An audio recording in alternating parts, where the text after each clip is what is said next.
Sanjay vegetable and किचनमध्ये आपलं स्वागत आहे। चला आज मी करते बेसन रवा लाडू।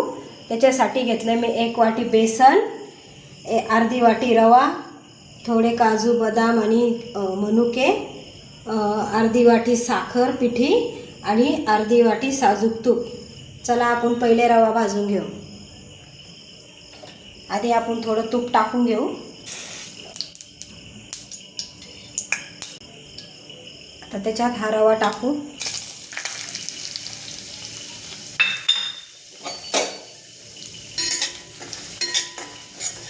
याला छान मंद गॅसवर 5 मिनिटं लाल होईपर्यंत भाजायचा चांगला, म्हणजे रवा एकदम छान भाजला जातो आणि लाडू सुंदर लागतो बेसनाबरोबर।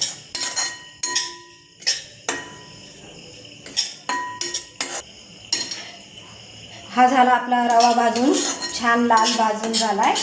आता याला काढून घेते। आता आपण बेसन भाजून घेऊ।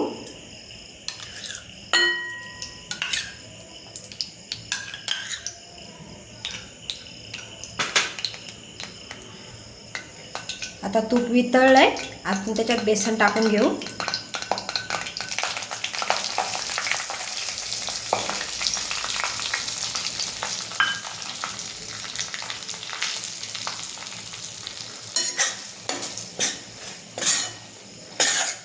आता याला छान गाठी याच्या फोडून घ्यायच्या आणि याला याचं तूप बाजूला सुटेपर्यंत छान भाजायचं। याला छान अर्धा तास बारीक गॅसवर भाजून घ्यायचं।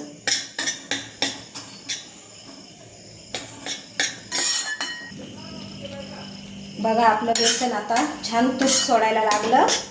याला अजून असं हलवत राहायचं आणि 10 मिनिटं अजून होऊ द्यायचं।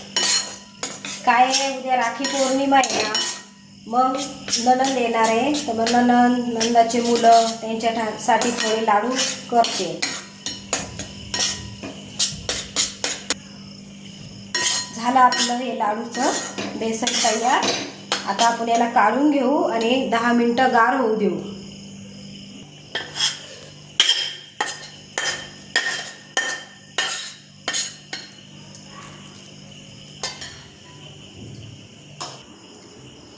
हे बघा, हे झालंय छान गार। आता याच्यामध्ये आपण पिठी साखर टाकून घेऊ।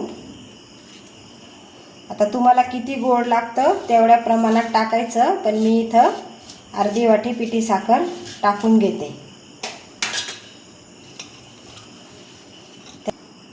आता काजू बदाम मनुके हे बी टाकून घेऊ आणि थोडीशी इलायची। आता आपण हे छान एकत्र करून याचे लाडू वळू। हे बघा झालं आता छान मिश्रण लाडूचं। आता आपण छोटे छोटे लाडू वळून घेऊ।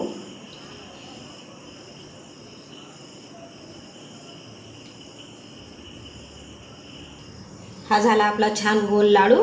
आता असंच सगळे करून घेऊ। हे झाले आपले लाडू तयार। याच्यावर मी छान केसर लावून घेतलंय। कशी वाटली रेसिपी? आवडलं तर लाईक करा, सबस्क्राईब करा, कमेंटमध्ये नक्की सांगा।